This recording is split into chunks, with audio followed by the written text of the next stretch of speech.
Hi, everyone. I'm Mrs. Olson, and today I'm going to read chapter 2 in our book, Friendship According to Humphrey. So let's go ahead and get started. All right, here we go. Chapter 2 Upset Pet. I'd had bad days before. The worst day was when Miss Mack left. She was the substitute teacher who found me at Petarama and brought me to room 26. She almost broke my heart by moving to Brazil, which is so far away. I'd also overcome problems before, like getting Mrs. Brisbane and her husband Bert to go from not liking me to liking me a whole lot. But I'd never had a problem like this. How to make friends with a frog. Back in my early days at Petarama, I'd met guinea pigs, mice, rats, gerbils, and chinchillas in the small pet department. If there were frogs around, they must have been over with the fish and less interesting pets. After school was over, Mrs. Brisbane gathered up her coat, gloves, and books, walked over to Og and me, and said, "Well, fellows, you're on your own tonight. Have fun." And with that, she left. I recalled the first night I was alone in room 26. As it slowly got dark outside, I slowly got scared inside. I would have liked a friend to talk to that night. Maybe Og felt the same way. Like Tabitha, Og was new to the class, and I thought I should try and make friends with him. Mrs. Brisbane had said it's not easy to be new. You should always listen to your teacher. "Don't worry, Og," I squeaked to him. "They'll all be back tomorrow, and Aldo will be here later." I waited for an answer. All I heard was silence. I knew he probably couldn't understand me. Still, I'd learned to understand what humans said, and for the most part, they seemed to understand me when I chose to squeak up. Surely I could do as well with a frog. I decided to try again. "Can you hear me?" I squeaked as loudly as possible. Either he couldn't hear me or he was just plain rude. I couldn't see him all that well from my cage, what with my wheel, my ladders, tree branches, sleeping house, and mirror. Since I knew Aldo wouldn't come in to clean the room for hours, I decided to introduce myself. As an experienced and well-loved classroom pet, I could share my wealth of knowledge about the schedule, the students, and the studies in room 26. Og could come to me for advice whenever he wanted.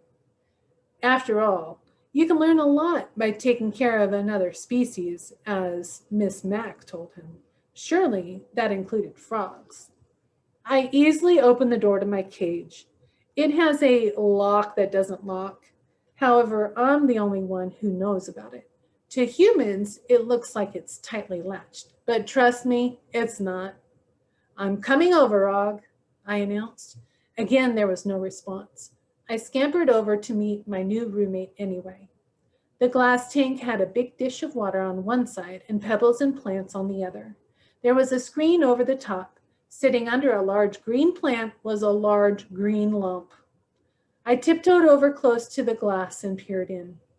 The lump was even uglier than I first thought, at least compared to me. After all, I am a golden hamster with soft fur, dark, inquisitive eyes, and a little pink nose. Intelligent humans such as Miranda Golden and Sayan Nassiri have told me I am cute. This Og thing, on the other hand, was a sickening shade of green with bulging eyes and not a bit of fur on him. Even worse, he had a huge mouth, as wide as his whole body, that curved up at the ends as if he were grinning. He didn't look happy, just creepy. I tried not to shudder.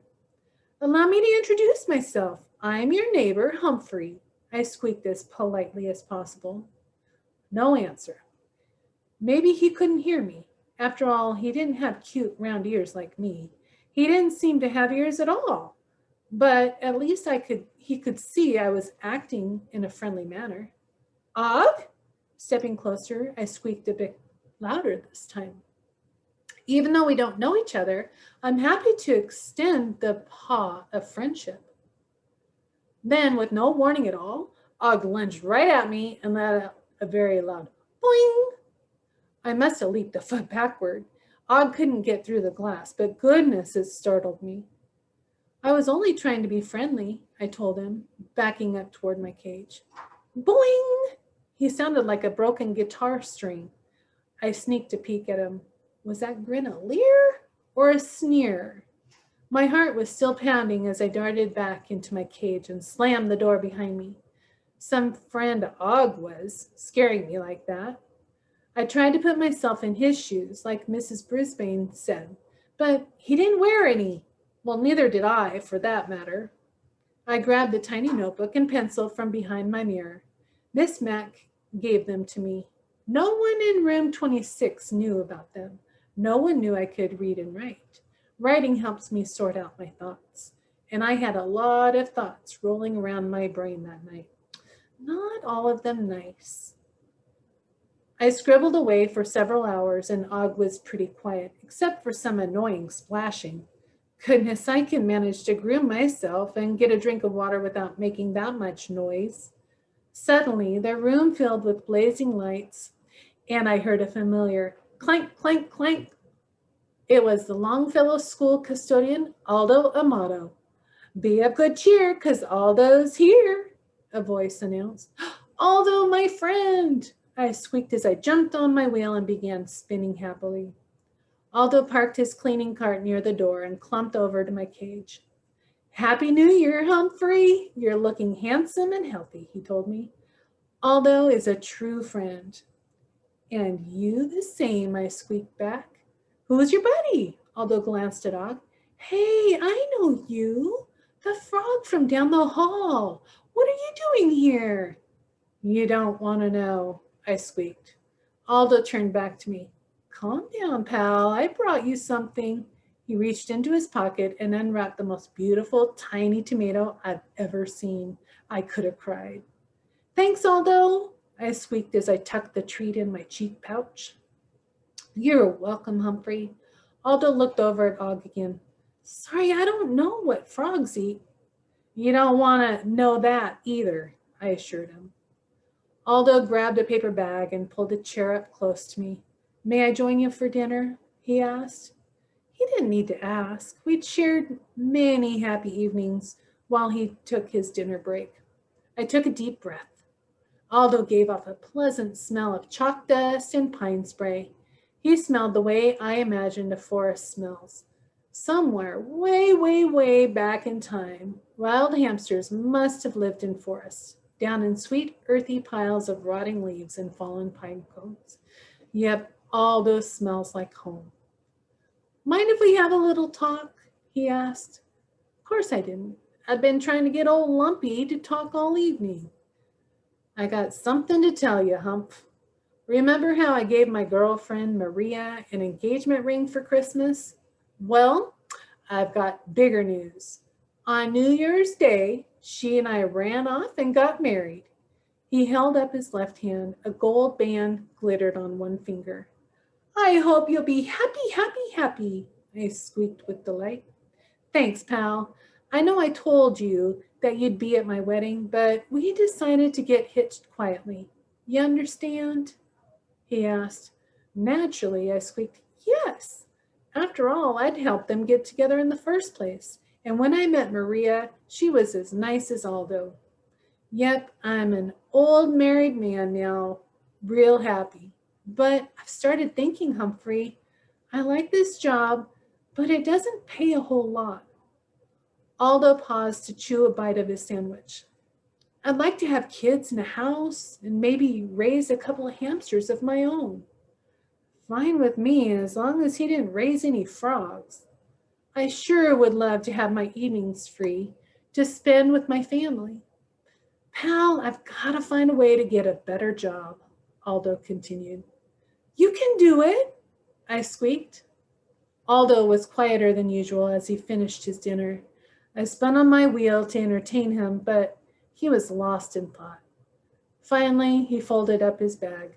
Guess I'm not good company tonight, Humphrey. I bet that frog makes better conversation than I do. Fat chance, I squeaked. After Aldo cleaned the room and left, I did some thinking. Personally, I believed Aldo was already as fine a human as I've ever seen. I'd miss him if he worked somewhere else, but he was my friend, so if he wanted a better job, I wanted to help him. I started jotting down ideas in my notebook and lost track of time. Later, I heard splashing. I'd almost forgotten about you know who next door. Hey, what's shaking, Og? I called out to him. Maybe he thought over his bad behavior and wanted to apologize for his bad manners. There was no reply, just splish, splash, splish. Personally, the idea of being covered in water is disgusting to me. I prefer to groom myself the time-honored way, using the tongue, teeth, paws, and toenails. I thoroughly clean myself every day. The students in 26 love to watch me. At least they did before googly eyes came along. Still, if I had to share a table with them, I figured I might try again to be friendly. Having a nice bath? I asked. There was no answer, not even another splash, but there was another sound, the crickets. So they were alive after all. Og would have to eat noisy food. My Nutri-Nibbles and Mighty Mealworms didn't make a sound until I crunched down on them, but the crickets, whom I actually felt sorry for, made a funny singing song, chirrup, chirrup. Apparently, they were nocturnal, like me. It was going to be a long night with noisy crickets and a silent frog. I hopped on my wheel and tried to spin my irritation away. It didn't work. The only way to have a friend is to be one. Ralph Waldo Emerson, American poet and essayist.